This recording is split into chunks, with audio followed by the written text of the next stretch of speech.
What's up? I'm Henry Clay. With me, as always, is Aaron Burr, and It's Lit Book Sure. Reviews is here to do another one. And those two names I just gave you for ourselves are two failed presidential candidates. But Mm. today, we're going to talk about some successful presidential candidates. Specifically, we're going to tell you the best presidential biographies to read, in our opinion. Now, to clarify, these are not the best presidents to read about necessarily. The list may be slightly different depending on what you're looking for, but just based off the experience of reading these specific books, these specific presidential biographies, I'm going to give you 5 that you should read and a few honorable mentions at the end if you get through those and want some more. I'm going to present these 5. What are you laughing at? Dude, I don't know why. As you're saying that, I'm thinking of, dude, we should create a slogan of Mara, make America read again, man. Dude, let's do it. Let's get Throw that up on the screen, Andrew, in editing. some big Mara. hats. Mara, baby. We'll see. To put it, to say an obvious thing, we here at Ipsa Book Reviews think history is very important. And if Amen. you're an American, presidents are very important, whether you like them or not or agree with what they did. It's important to know not only what they did, but the context of their time and what formed them and kind of made them who they were, which, leads to the decisions they end up making. But love them or hate them, it's important to read about presidents if you want to be informed on how we got here as a country. So I'm going to go in like chronological historical order for these Oh, 5. so not for this isn't your favorite. This is just straight up 5. Straight up 5 There's in no ranking. chronological order, but Okay. I can rank them at the Ranking end. at the end? Okay. Yeah. So starting off with number 1, it's number 1, George Washington. Alive. The best Roger. biography to read on George Washington is Washington: A Life by Ron Chernow. Book came out back in 2010. It's got 76,000 ratings on Goodreads with a 4.16 overall. I gave this a hard 5.0.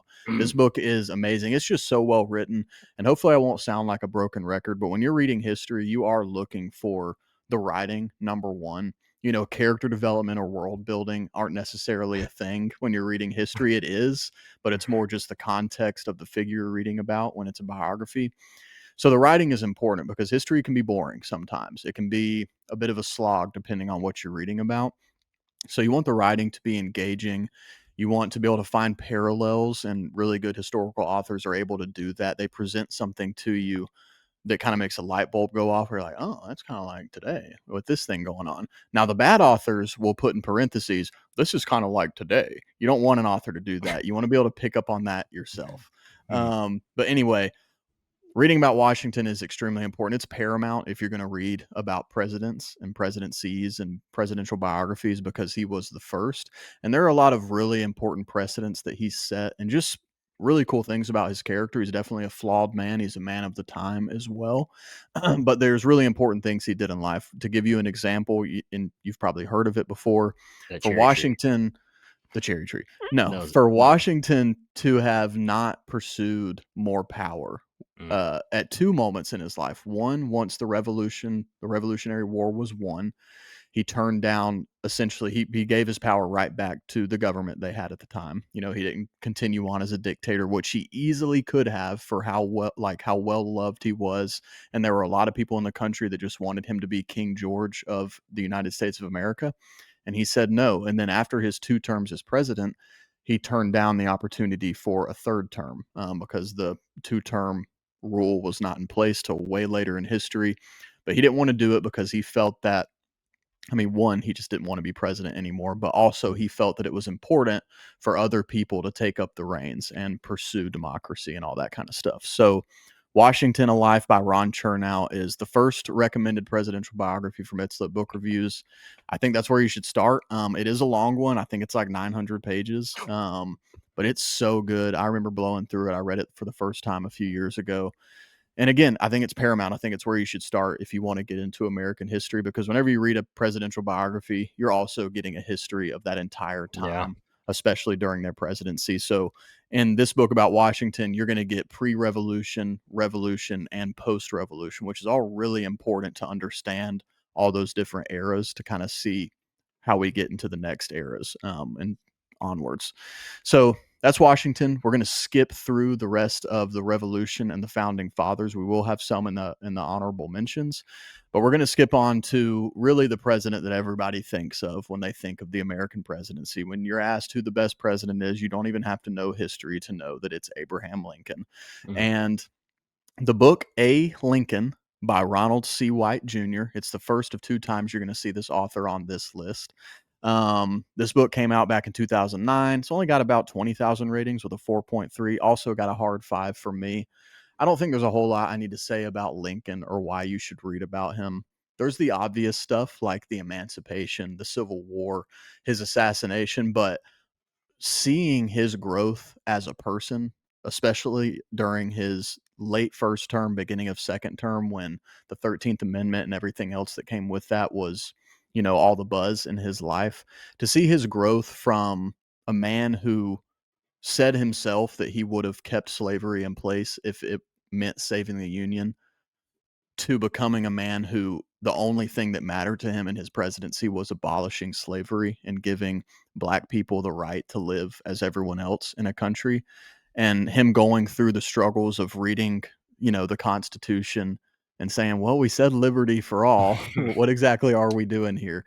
And just his faith and how that informed it as well. So, A. Lincoln by Ronald C. White Jr. If you want to get into Lincoln, I think this is a great starting place. It by no means covers everything. There's a lot to learn about Lincoln, but this is a really good general biography that will give you the stuff you need if you are getting into reading a presidential biography. But even if you've read a lot of Lincoln, I still highly recommend anything by Ronald C. White. But he's got a lot of work on Lincoln that's really good, and this is one of them. So that's number 2 on Lincoln. The next one is also by Ronald C. White, and I can go ahead and tell you Ronald. this is my favorite presidential biography of all time. It's one of my favorite books of all time, and it covers possibly my favorite historical figure to read about of all time. This is American Ulysses, A Life of Ulysses S. Grant by Ronald C. White Jr. Mm. I read this book for the first time, and this is going to be up on the screen. I mean, just look at the cover and tell me you don't want to read that book. I mean, one of the best looking presidents we have, but this cover alone is just so cool to me, this close up of his face. But this book came out in 2016. It's only got about 6,000 ratings, 4.21 overall. I gave this the hardest 5 out of 5 stars you could Hard. give a presidential biography. And Andrew, you've heard me talk about this book nonstop for years. It's just amazing. American Ulysses is like the quintessential, not only presidential biography, but American figure biography. A lot of historians have referred to Grant as the quintessential American because he goes from abject poverty to the general of the Union Army to the president of the United States. Mm. And I mean, he was compared at the time of his life to George Washington. Um, because of his military prowess and then him become I mean, he was beloved by the people. And it's really cool. It's really interesting about his life. His presidency was not great. Not a ton got accomplished, and there was some corruption from his cabinet and different things. There are schools of thought as to whether or not Grant really was involved or knew what was going on. I'm biased, and from what I've read, I don't think he really did. I think he had some bad actors. I think if anything, he was guilty of picking some bad people in his cabinet. But either way, the stuff in the Civil War is amazing. I mean, this is just so good. If you were to read any presidential biography, even though I think if you're getting into presidents, you should start with Washington. If you were only going to read one, this is the one I would recommend because it gives you all the stuff you need about the Civil War, for one. It gives you a quintessential American story of the time with just some really cool moments throughout. There are little moments in Grant's life that are just so they're just so good to read about. It's Mm. it's it's just so good. I mean, he was a man's man, but he was humble. Um, he was loving. Like there were just so many different things that made up the man. Like all of us, he was very complex. I could talk about him all day. I think is a very, very important figure. He's a very epic figure to read about. When you read about some of these battles, and there's a lot to be said about Grant and his, time as a general. Some people would argue that he spent too much human life to achieve his goals. But regardless, I mean, they called him unconditional surrender Grant based on a story of one of the first battles he won, and told his enemies it was unconditional surrender or nothing. His initials were U.S. Grant, even though his middle initial actually didn't start with an S. There's a whole story to that. So anyway, I'm not going to keep going. American Ulysses. You should read it.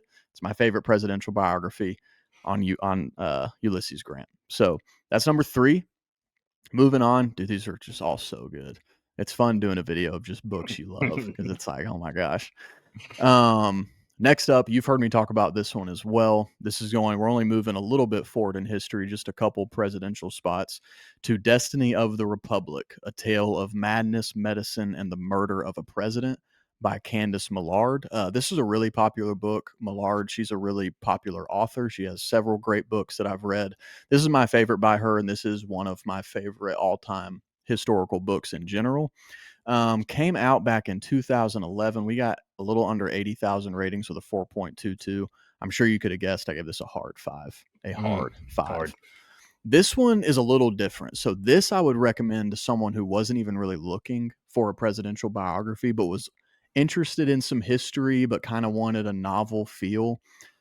Candace Millard is kind of like Eric Larson, in my opinion, where she can take any historical subject that she has tackled thus far in a book and it reads like a novel. Like you can't put it down. It feels like you're reading about characters in a fiction story to some degree, just because her writing is just so rich. But Garfield himself is a fascinating character. If you don't know, he was assassinated, the second president to be assassinated. He was only 4 months into his first term as president.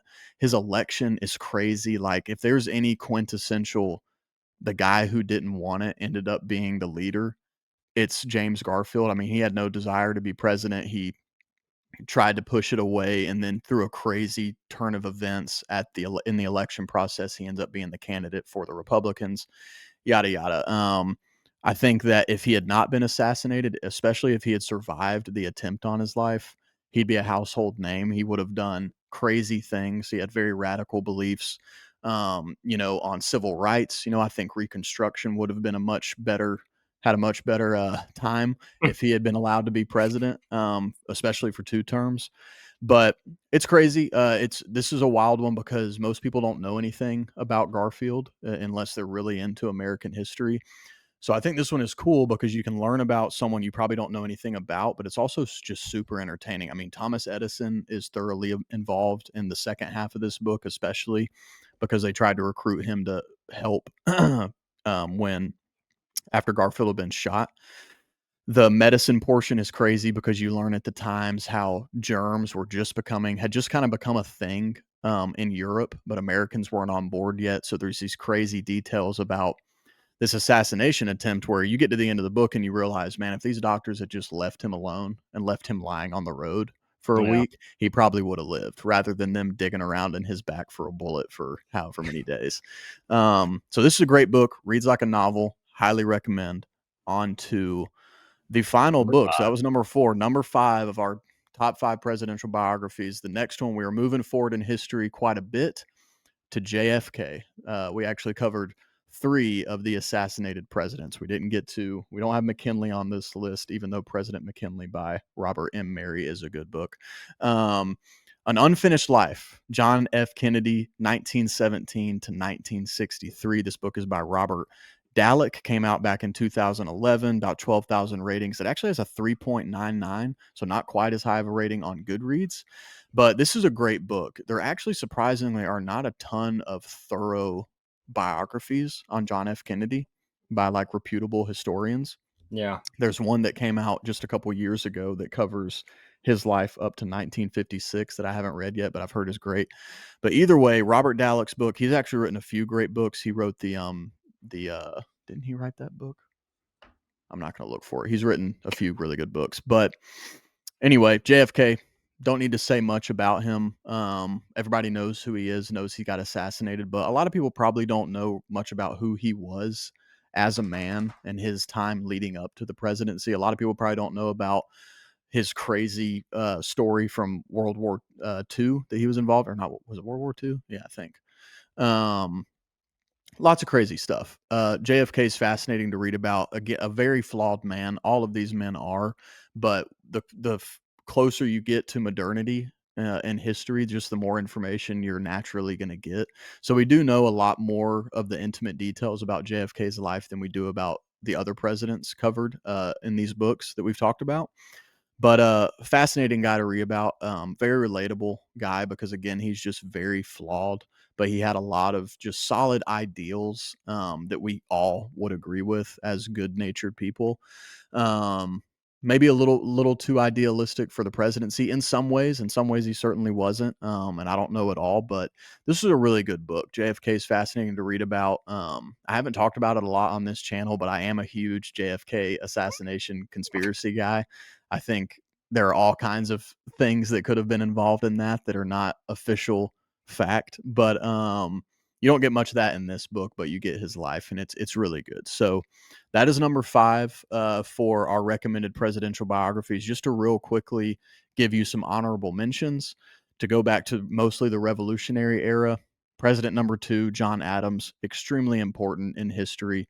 Highly recommend his book titled John Adams by David McCullough. This is a Pulitzer Prize winning book, well known in the history community. It's actually the first book that we covered on this channel because I had just read it when we Mm. started this. So you can go back way to the beginning of It's Lit Book Reviews and find a review on this book if you're interested.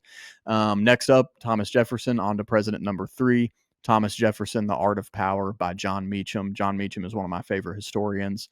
He has one on Lincoln that's equally amazing. But this book in particular is great. Thomas Jefferson, very flawed. Lots of things that modern readers are not going to like about him, but he is extremely important to understand, to further understand American politics in general. He set a lot of precedents, very important figure in American history. And then the last honorable mention is going to be John Quincy Adams, Militant Spirit by James Traub. Fascinating figure to read about. I mean, John Quincy Adams was traveling the globe with his dad when he was like 14 years old, speaking French, talking to foreign dignitaries when he was a child. I mean, it's just wild. So he was a very smart guy. His presidency was pretty non-eventful, but his character is fascinating to read about, and his life after the presidency when he became a staunch abolitionist is very interesting to read about as well. So those are the presidential biography recommendations from It's Lit Book Reviews. There are a lot of other presidential biographies that we really like here at the channel, but those are the ones that just off the rip we would suggest you get into. Loach, what are your thoughts? I know you haven't read most of those. Yeah. Sadly, you've read other presidential biographies that I didn't include in this list. But of those, which one do you think you want to read the most? Definitely the Garfield one. That one sounds the most Mm, kind of like a Larson, like you were saying. I've never read any of it's Millard, right? You read that one? yeah, yeah.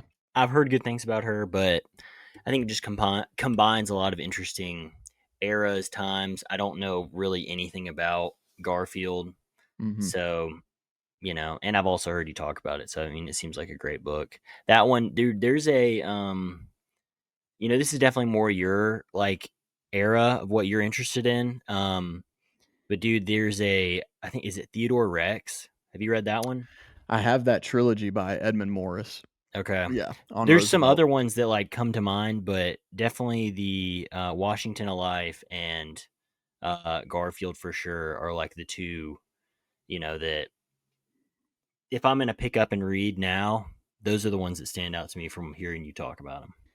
Yeah. And if I can, because this is just really quickly before we end, this has kind of become a theme as of late. I just decided off the cuff, I'm going to give you a couple presidential biographies that you should not read.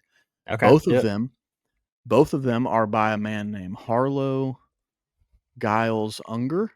And he's got a book on James Monroe, book called The Last Founding Father, which I read last year, and it Mm. is the most biased historical book I've ever read. I mean, the dude cannot see past James Monroe's butthole that he has crammed in his face. It's so bad. And the next one is actually John Quincy Adams by Harlow Giles Unger, and I haven't read it, but I'm recommending that you don't read it because his book on James Monroe was terrible. So don't recommend anything by Harlow Giles Unger, even though I heard his book on Lafayette is actually really good. I'm never going to read it because I've Oh. lost trust in him as a author. So as an author. Ooh. Mm. So I think If that's you it. had to Any? If you Mhm. had to pick three, what are your three? I know you've been doing them a lot in order, but if you're gonna die next month and you had to pick three presidential biographies that you've either heard good things about, you own, has a great cover, what are I the would three you're say, most anticipated to get into next? yeah, so I can tell you exactly what my most anticipated presidential biographies are for this year. First one's gonna be Andrew Jackson, or American American Lion. Lion is the title of the book by John I'm reading Meacham. that one with you. Yeah, Yeah. we're gonna read that together. We'll have a review at some point this year, so y'all keep an eye out. Jackson, it's kind of the end of that era of presidents that you really want to read about. Then you have Van Buren and a few unimportant presidents that didn't do anything. So excited to kind of cap off the first 7 presidents with that one. I really, really want to read this year one of 2 books. It's actually really one of 3. I want to get more into Theodore Roosevelt. I've read a few things on him, but I've never read just a straight biography. So I either want to read The Last Romantic by H.W. Brands or The Bully Pulpit by Doris Kearns Goodwin, which I think is I less of think a that's the one biography. I have. I don't know. And then if I don't do either of those, it will be the first in that trilogy by Edmund Morris, which is The Rise of Theodore Roosevelt. So that's the second president that I really want to get into. So it's Andrew Jackson, Theodore Roosevelt, and then if I had to pick one of my getting into more modernity here, You have Truman, don't you? I do, and it's actually either FDR by Gene Howard Smith or it's gonna be Truman by David McCullough. I'll probably hit both of them. So both FDR and Truman, and I mean, if I'm being honest with you guys, there are like 7 other presidential biographies that I wanna read this year, but we got a lot of ground to cover. So Yeah. that's it for us. So yeah, let us know what you think about these recommendations. If you read any of them, let us know your thoughts. If there's presidents we didn't mention that there are great books on that you like, please leave a comment. I think that's it. It's Lit Book Reviews